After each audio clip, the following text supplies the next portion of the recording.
Hello friends, so today we're going to discuss the problem A from Codeforces round 662, problem name Rainbow Dash, Fluttershy and chess coloring.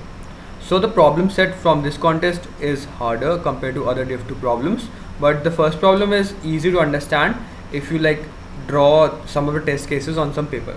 So you can read this whole question statement, but it means that you are given a n cross n grid and you have to color it using two colors, and the coloring should be in a chess like pattern.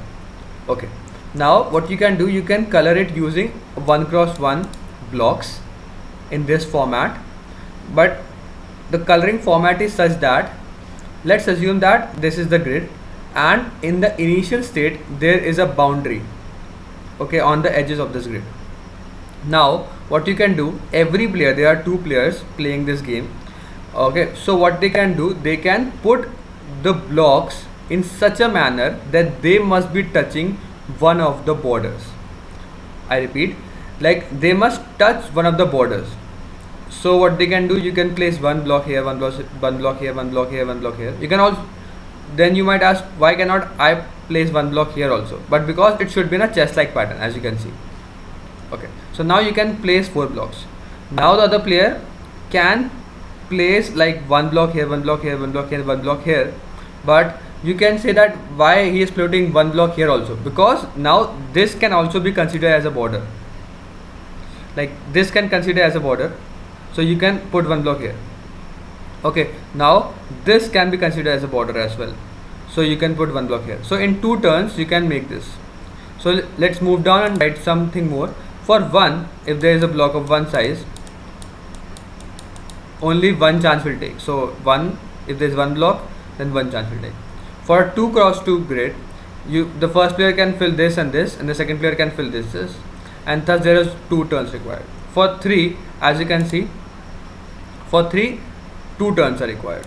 So for 3, 2 turns are required. Okay, so now let's do for 4 to make it more clear. Let's do it for 4, 2, 3, and 1, 2, 3. Okay, so the player will be touching the border. I can make this touching the border. It should be chess like pattern, you should be alternative, and the first one will be such that they will be touching the border. Okay, I cannot put more. Okay, now the second player will put like this, this,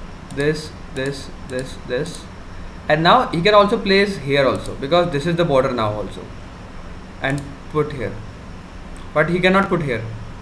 So one more turn will required, and now it is completed. So how many turns are required? 3 turns are required. So now it is, and if you also draw for 5, it will be 3. So as you can see, it is like 1, then 2, 2, 3, 3, 4, 4, and so on. What you can do, you can also assume that for a size of 0, it is like 1. So it is 1, 1, 2, 2, 3, 3. It is not existent, but like it can be like this, 1, 1, 2, 2, 3, 3.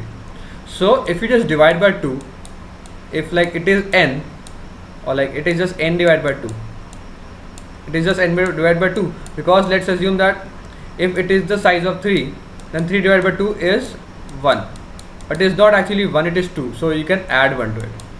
So it is just n divided by 2 plus 1, and then you can also rectify that. If it is 5, then 5 divided by 2 is 2 plus 1, 3. Cool.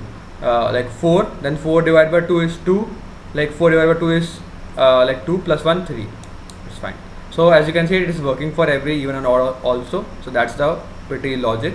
Let's move on to the code. So take the input of n. Okay, so s is just n divided by 2 plus 1, and just output n like s.